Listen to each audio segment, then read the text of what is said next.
আগত শ্রমজীবী ভাই এবং বোনেরা সবাইকে জানাই আমার দল জাতীয় গণতান্ত্রিক পার্টি জাগপার পক্ষ থেকে সংগ্রামী সালাম এবং শুভেচ্ছা। আসসালামু আলাইকুম। আপনারা কেমন আছেন? আলহামদুলিল্লাহ। আমাদের দলের একটা স্লোগান আছে, স্লোগানটা হচ্ছে লড়াই ছাড়া মেহনতি জনতার মুক্তি নাই। লড়াই ছাড়া মেহনতি জনতার মুক্তি নাই। বাংলাদেশের ইতিহাসে ক্ষমতার পালাবদল হয়েছে, নেতৃত্ব পরিবর্তন হয়েছে, রাজা বদল হয়েছে, শ্রমিকের অধিকার কখনোই নিশ্চিত হয় নাই। এটাই বাস্তবতা, এটাই নির্মম সত্য।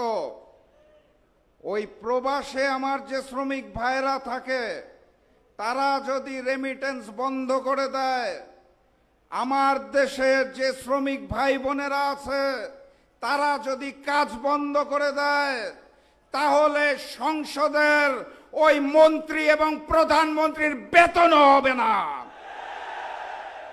দেশে শ্রমিকরা কাজ করে বলে দেশের অর্থনৈতিক চাকা সচল রয়েছে। নেওয়ার বেলায় শ্রমিক ভাইরা মহান, দেওয়ার বেলায় শ্রমিক ভাইদেরকে আমরা চিনি না। এই শ্রমিক ভাইদের রক্ত, ঘাম এবং শ্রমের মাধ্যমে যেই বাংলাদেশ গড়ে উঠেছে, সেই বাংলাদেশে আমরা শ্রমিক ভাই এবং বোনদের সকল নিরাপত্তা এবং প্রাপ্যতা বুঝে নিতে চাই। সংগ্রামী সাথী এবং বন্ধুগণ, একটা গণ অভ্যুত্থান হয়েছিল, যদিও বারবার বলা হয় ছাত্র এবং জনতার গণ অভ্যুত্থান, কিন্তু সেইখানের একটি বড় স্টেক হোল্ডার ছিল শ্রমজীবী মানুষেরা, শ্রমিক ভাইয়েরা। সেই শ্রমিক ভাইদের আন্দোলনে হাজারো শহীদের রক্তের বিনিময়ে আমরা যেই নতুন বাংলাদেশ পেয়েছি, সেই বাংলাদেশে আমরা আশা করেছিলাম আর কখনো স্বৈরতন্ত্র কায়েম হবে না। আমরা আশা করেছিলাম সকল সমস্যার সমাধান ওই পবিত্র জাতীয় সংসদেই হয়ে যাবে ইনশাআল্লাহ। আমরা আশা করেছিলাম আমাদেরকে আর রাজপথে নামতে হবে না। কিন্তু ভাগ্যের নির্মম পরিহাস, এই বিএনপি সরকার ক্ষমতায় আসার পর জুলাই গণঅভ্যুত্থানকে অস্বীকার করতে চায়, তারা জুলাইকে অস্বীকার করতে চায়, তারা গণভোটকে অস্বীকার করতে চায়, তারা 70% মানুষের গণভোটের হায়ের ম্যান্ডেটকে অস্বীকার করতে চায়। সংস্কার করার জন্য যে সকল অধ্যাদেশ জারি করা হয়েছিল, তারা একে একে সব গুরুত্বপূর্ণ অধ্যাদেশ বাতিল করে দিচ্ছে। তারা সংস্কার মানতে চায় না। চিন্তা করে দেখুন, জুলাই সনদ সংস্কার সব বাদ দিলাম, জুলাইয়ের জন্য একটা জাদুঘর তৈরি করা হয়েছিল, জুলাই মিউজিয়াম, সেটাকেও তারা স্বাধীনভাবে চলতে দিতে চায় না। সেখানেও তাদের সরকারি হস্তক্ষেপ প্রয়োজন, তাদের নিয়ন্ত্রণ প্রয়োজন। তারা জুলাইকে এতখানি ভয় পায় কারণ তারা জানে জুলাইয়ে শুধুমাত্র ফ্যাসিস্ট শেখ হাসিনা এবং আওয়ামী লীগের পতন হয় নাই, সেই দিন ওই ভারতীয় আধিপত্যবাদেরও পতন হয়েছিল। জুলাই জাদুঘরে গেলে আমরা বারবার দেখতে পারবো সেই ফ্যাসিস্ট আওয়ামী লীগের পতন, সেই ভারতীয় আধিপত্যবাদের পতন। তারা সেই দৃশ্য আমাদেরকে দেখাতে চায় না। তারা জুলাইকে ভয় পায় কারণ তারা জানে আমরা রক্ত দিতে শিখে গিয়েছি।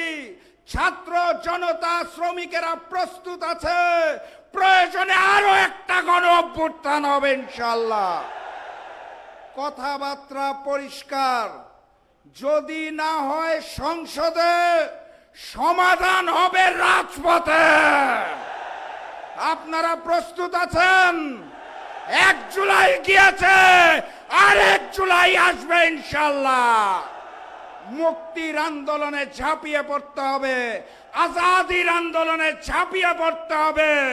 দেখা হবে বিজয় ইনশাআল্লাহ। নারায়ে তাকবীর, নারায়ে তাকবীর, নারায়ে তাকবীর। রাজপথের জন্য প্রস্তুতি নিন। বিজয়ের পথে যাত্রা শুরু। জীবন অথবা মৃত্যু। আসসালামু আলাইকুম। ধন্যবাদ জানাচ্ছি রাশেদ প্রধান ভাইকে গুরুত্বপূর্ণ বক্তব্য রাখার জন্য। বাংলাদেশ শ্রমিক কল্যাণ ফেডারেশনের আজকের এই ত্রিবার্ষিক জাতীয় সম্মেলনে এই পর্যায়ে বক্তব্য রাখবেন আমাদের আজকের এই সম্মেলনের বিশেষ অতিথি বাংলাদেশ লেবার পার্টির সম্মানিত চেয়ারম্যান ডাক্তার মোস্তাফিজুর রহমান ইরান।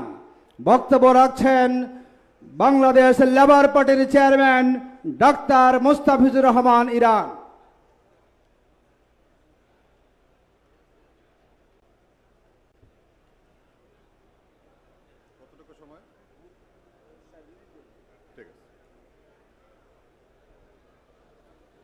আলহামদুলিল্লাহ রাব্বিল আলামিন ওয়াসসালাতু ওয়াসসালামু আলা সাইয়্যিদুল মুরসালিন ওয়া আলা আলিহি ওয়া সাহবিহি আজমাইন। বাংলাদেশ শ্রমিক কল্যাণ ফেডারেশনের ত্রিবার্ষিক জাতীয় সম্মেলন 2026-এর মোহতারাম সভাপতি, সাবেক সংসদ সদস্য জনাব আনাম শামসুল ইসলাম, মঞ্চে উপস্থিত বিশেষ অতিথিবৃন্দ, বিভিন্ন ফেডারেশনের প্রতিনিধিবৃন্দ, বিভিন্ন এলাকা থেকে আগত ডেলিগেট বৃন্দ, সাংবাদিক বন্ধুরা, আসসালামু আলাইকুম ওয়া রাহমাতুল্লাহি ওয়া বারাকাতুহু। সংগ্রামী বন্ধুরা আমার, আমি আজকের এই কাউন্সিলে, আজকের এই সম্মেলনে আগত সমস্ত অতিথি এবং ডেলিগেট বৃন্দকে এদেশের শ্রমজীবী মেহনতি মানুষের কণ্ঠস্বর, সাবেক মজলুম জননেতা মরহুম মাওলানা আব্দুল মতিনের প্রতিষ্ঠিত রাজনৈতিক দল বাংলাদেশ লেবার পার্টির পক্ষ থেকে জানাই আন্তরিক শুভেচ্ছা ও অভিনন্দন। সংগ্রামী বন্ধুরা আমার, 1971 সালে দীর্ঘ 9 মাসের লড়াই সংগ্রামের মধ্য দিয়ে যেই মুক্তিযুদ্ধে আমরা বিজয় অর্জন করেছিলাম, সেই মুক্তিযুদ্ধে যাদের সবচেয়ে বেশি অবদান ছিল তারাও ছিল শ্রমিক কৃষক ভাইরা। আমরা দেখেছি 2024-এর জুলাই গণ আন্দোলনে যারা শাহাদাত বরণ করেছেন তার মধ্যে সবচেয়ে বেশি সংখ্যক হচ্ছে আমাদের শ্রমিক ভাইরা, যাদের কথা বলার মতো মানুষ খুঁজে পাওয়া যায় না। অনেক মুড়িওয়ালা, চালা, বাদামওয়ালা, সবজি বিক্রেতা যাদের নাম আমাদের এই জুলাই শহীদদের তালিকায় এখনো স্থান পায়নি, যাদের পক্ষ থেকে এই আবেদনটুকু করার মতো কোনো সঙ্গতি ছিল না, তাদের জন্য আজকের এই দিনে তাদের বিদেহী আত্মার মাগফিরাত কামনা করছি। মহান রব্বুল আলামিন যেন তাদেরকে জান্নাতুল ফেরদাউস নসিব করেন। সংগ্রামী বন্ধুরা আমার, মহান মুক্তিযুদ্ধের পরে আজকে 55টি বছর পেরিয়ে গিয়েছে। এখন পর্যন্ত একটি শ্রম বান্ধব শ্রমনীতি আমরা পাই নাই। যারাই ক্ষমতায় যায় তারাই শুধুমাত্র ক্ষমতায় যাওয়ার সিঁড়ি হিসাবে এই শ্রমিকদেরকে, কৃষকদেরকে কিছু টাকার বিনিময়ে তারা ভাড়া খাটিয়ে তারা ক্ষমতায় গিয়ে নিজেদের স্বার্থ তারা উদ্ধার করে। বন্ধুরা, আজকে যারা ক্ষমতায় আছেন তাদেরও শ্রমিক সংগঠন আছে। এখন বাংলাদেশের শ্রমিক রাজনীতি, শ্রমিক সংগঠনগুলো তাদের চরিত্র হারিয়ে ফেলেছে। তারা আজকে ক্ষমতায় যাওয়ার সিঁড়ি হিসাবে ব্যবহার হচ্ছে। আজকে যারা জাতীয়তাবাদী শ্রমিক দল আছেন, দীর্ঘ 17টি বছর যারা রাজপথে আমরা একত্রে কাজ করেছি, বিশেষ করে শ্রমিক নেতা নজরুল ইসলাম খানকে উদ্দেশ্য করে বলবো, আপনারা আজকে ক্ষমতায় গিয়েছেন, এবারে পরীক্ষা হবে আপনারা শ্রমিকদের জন্য কি করেন, আমরা দেখতে চাই। সংগ্রামী বন্ধুরা আমার, অনেক কষ্ট লাগে। সকাল 8টা থেকে শুরু করে রাত 12টা পর্যন্ত তারপরে নাইট করতে হয়, তার নাইটের পরে আবার সকাল 8টায় গিয়ে ডিউটিতে ঢুকতে হয় আমাদের গার্মেন্টস শ্রমিক ভাই বোনদের। তারপরেও তাদের বেতন, তাদের ভাতা, তাদের মজুরি, তাদের ওভারটাইমের টাকা আদায়ের জন্য রাজপথে আন্দোলন সংগ্রাম করতে হয়। বাংলাদেশে যত দুর্নীতি হয়েছে এর সাথে কি শ্রমিকরা জড়িত? অর্থ পাচারের সাথে জড়িত? বাংলাদেশের এই আজকে এই দুরবস্থার জন্য যারা দায়ী তাকে শ্রমিকরা দায়ী নাকি? কিন্তু আজকে সবচেয়ে ক্ষতিগ্রস্ত হচ্ছে শ্রমিকরা। আপনারা জানেন যে বাংলাদেশে করোনার পরে আমাদের দ্রব্যমূল্যের ঊর্ধ্বগতি এবং বিভিন্ন কারণে, রোগ ব্যাধির কারণে আমাদের জাতীয় জীবনে থেকে শুরু করে আমাদের ব্যক্তিগত পর্যায়ে আমাদের এই দুরবস্থা সৃষ্টি হয়েছে। আমরা আমাদের সুষম পুষ্টি আমরা পাই না, আজকে আমাদের প্রোটিন আমরা ঠিক মতো পাচ্ছি না। এর মধ্য দিয়ে আমাদের কর্মক্ষমতা আমাদের হারিয়ে ফেলেছি। আমরা আগে যেই কষ্ট করতে পারতাম, আমরা একজন শ্রমিক যেই কাজ করতে পারত সেই কাজ কিন্তু আজকে করতে পারে না, তার স্বাস্থ্যের সেই দুরবস্থার কারণে, স্বাস্থ্যের কর্মহীনতার কারণে, কারণ তারা ঠিকমতো পুষ্টি পাচ্ছে না। আমাদের যারা শ্রমিক বন্ধুরা আছে অনেকে আছে যে বছরে একবারও গরুর মাংস খাওয়ার মতো সুযোগ হয় না। ছাগলের মাংস তো মনে হয় বিগত 10 বছর 15 বছরে দেখছে কিনা, এটাও অনেকের ভাগ্যের ব্যাপার। কারণ হচ্ছে তাদের যে মজুরি দেওয়া হয় 10,000 12,000 টাকা, তা দিয়ে তাদের জীবন চলছে না বন্ধুরা। এজন্য আমরা চাই, বর্তমান সরকারের কাছে আমাদের আহ্বান, আপনারা একটা শ্রমিক বান্ধব, আপনারা একটা শ্রমনীতি করেন। এই বিএনপি যখন ক্ষমতায় ছিল 1 থেকে 2006 পর্যন্ত জামাত ইসলামীও সাথে ছিল, তখন আমাদের আদমজি, এটা একটা ঐতিহ্য ছিল উপমহাদেশের, আমরা সেটাকে শেষ পর্যন্ত রক্ষা করতে পারি নাই। আওয়ামী লীগ ক্ষমতায় আসার পরে 25টি পাটকল তারা বন্ধ করেছে। আমরা আজকের এই সভা থেকে লেবার পার্টির পক্ষ থেকে সেই পাটকলগুলোকে আবার চালু করার ব্যবস্থা নেওয়ার আহ্বান জানাই। আমাদের বন্ধ কলকারখানাগুলো আবার চালু করতে হবে, কর্মসংস্থানের ব্যবস্থা করতে হবে। যারাই ক্ষমতায় যায় তারাই শুধুমাত্র ক্ষমতা ছাড়া, তাদের সুবিধাভোগী ছাড়া অন্য কিছু তারা বুঝে না। আমি আমার বক্তব্য শেষ করব। আজকের এই সম্মেলনের উত্তর সমৃদ্ধি কামনা করি। আগামী দিনে যারা দায়িত্বপ্রাপ্ত হবেন তারাও এদেশের শ্রমজীবী মেহনতি মানুষের জন্য তারা আরো এগিয়ে যাবেন, এই শুভকামনা রেখে আমি আমার বক্তব্য শেষ করছি। ওমা আলাইনা ইল্লাল বালাগ।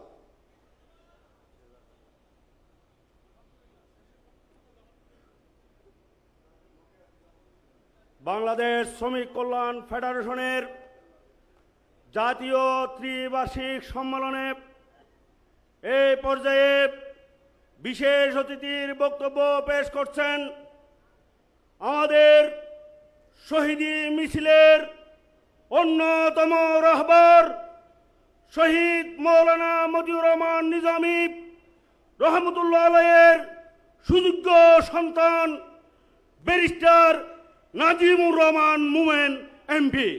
এখন বক্তব্য রাখছেন নাজিমুর রহমান মোমেন এমপি।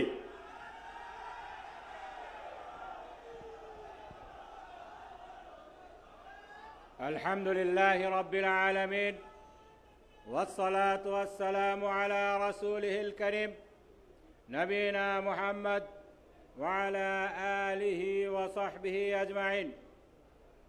আজকের এই ঐতিহাসিক শ্রমিক কল্যাণ ফেডারেশনের ত্রিবার্ষিক সম্মেলনে উপস্থিত ডেলিগেট বৃন্দ, উপস্থিত বাংলাদেশ জামাত ইসলামী এবং অন্যান্য রাজনৈতিক দলের সম্মানিত নেতৃবৃন্দ, শ্রমিক নেতৃত্ব, আসসালামু আলাইকুম ওয়া রাহমাতুল্লাহি ওয়া বারাকাতুহু।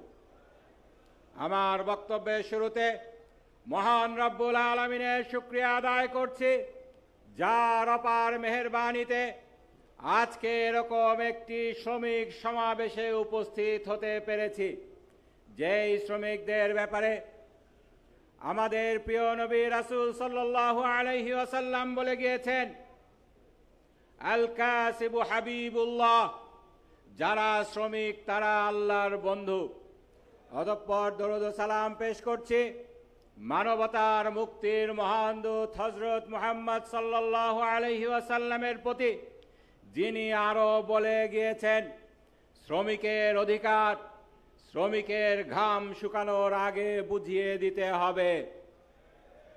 সম্মানিত শ্রমিক নেতৃবৃন্দ, আমরা জানি বিশ্বের ইতিহাসে শ্রমিকদের ইতিহাস একদিকে যেমন লাঞ্ছনা, বঞ্চনা, নির্যাতনের ইতিহাস, অন্যদিকে শ্রমিকদের ইতিহাস আন্দোলন করে অধিকার আদায়ের ইতিহাস, আন্দোলন করে ইতিহাসের গতিপথ বদলে দেওয়ার ইতিহাস।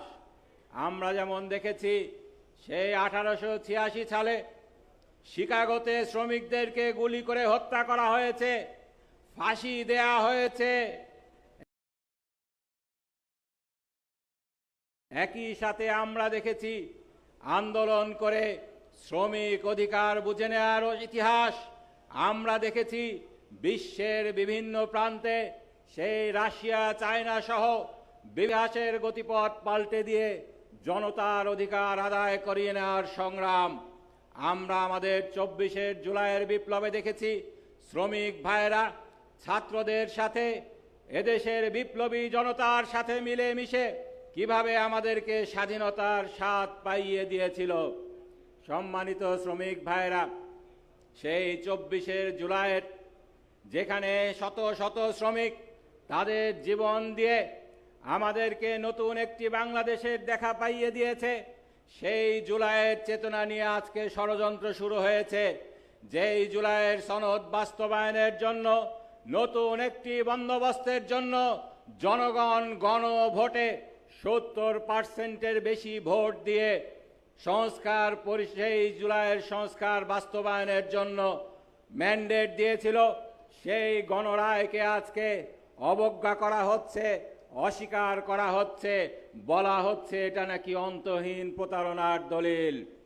আমি আপনাদের সামনে পরিষ্কার বলে দিতে চাই, জুলাই নিয়ে যদি সিনেমিনি খেলা হয়, জুলাইয়ের সেই বাংলাদেশের মানুষের মুক্তির সনদ নিয়ে যদি সিনেমিনি খেলা হয়, নতুন বন্দোবস্তের বদলে আবার যদি সেই চাঁদাবাজি, সন্ত্রাসের পুরানো বন্দোবস্তে ফিরে যাওয়ার চেষ্টা করা হয়, বাংলার মানুষ সেটা মেনে নেবে না ইনশাআল্লাহ। শ্রমিক জনতা যেভাবে 24 আন্দোলন করে দেশকে স্বাধীনতার স্বাদ পাইয়ে দিয়েছিল, দরকার হলে আরেকটি জুলাই আসবে, জনগণ দরকার হলে আবার রক্ত দেবে। জনগণকে যদি পার্লামেন্টে কথা বলতে দেয়া না হয়, জনগণের অধিকার যদি পার্লামেন্টে ফিরিয়ে দেয়া না হয়, জনগণ সেই আবার রাজপথেই তাদের ফয়সালা করে নেবে ইনশাআল্লাহ। সম্মানিত শ্রমিকবৃন্দ, শ্রমিক নেতৃবৃন্দ, ডেলিগেট ভাইরা, আমরা জানি আমাদের শ্রমিকদের শুধু নয়, মানুষের ভাগ্যের প্রকৃত উন্নতি হবে সেদিন এই বাংলায় আল্লাহর কালেমা উড্ডীন হবে ইনশাআল্লাহ, যেদিন ইসলামী শ্রমনীতি বাস্তবায়ন হবে, যেদিন এদেশে ইনশাআল্লাহ ইসলামের নীতিতে দেশ পরিচালিত হবে। আমরা দেখেছি কোরআন হাদিসে যেটা এসেছে, শ্রমিকদেরকে একদিকে যেমন বলা হয়েছে ফাইদা কুদিয়াতিস সালাতু ফান্তাশিরু ফিল আরদ ওয়াবতাগু মিন ফাদলিল্লাহ, শ্রমিকদেরকে যেভাবে কাজ করার জন্য উৎসাহিত করা হয়েছে, অন্যদিকে শ্রমিকের পাওনা বুঝিয়ে দেওয়ার জন্য মালিকদেরকে উৎসাহিত করা হয়েছে। যারা শ্রমিকদের পাওনা বুঝিয়ে দেয় না, যারা শ্রমিকদেরকে নির্যাতন করে, তাদের ব্যাপারে বলা হয়েছে কাল কিয়ামতের ময়দানে তাদেরকে পাকড়াও করা হবে। সুতরাং আমি বলতে চাই, আমাদের দেশে যদি শ্রমিকদের প্রাপ্য অধিকার বুঝে পেতে হয়, তাহলে ইসলামী শ্রমনীতি বাস্তবায়ন করতে হবে। সেই লক্ষ্যে বাংলাদেশ শ্রমিক কল্যাণ ফেডারেশন কাজ করে যাচ্ছে। শ্রমিক কল্যাণ ফেডারেশনের আজকের এই সমাবেশের জন্য সফলতা কামনা করি। শ্রমিক ভাইদের মুক্তির জন্য, আমাদের আপামর জনসাধারণের মুক্তির জন্য ইসলামের পতাকা তলে ফিরে আসার কোনো বিকল্প নেই। এই জন্য আল্লাহ সুবহানাহু ওয়া তাআলা আমাদেরকে বলেছেন উদখুলু ফিস সিলমি কাফা। ইনশাআল্লাহ সেই দিন খুব বেশি দূরে নয়, যেদিন শুধু বাংলাদেশের জনগণ নয়, সারা বিশ্বের মানুষ বুঝতে পারবে ইসলামের ছায়াতলে আল্লাহর আইন বাস্তবায়নের মাধ্যমে ইনশাআল্লাহ জনগণের মুক্তি আসবে, আমাদের দুনিয়ার শান্তি এবং আখিরাতের মুক্তি আসবে।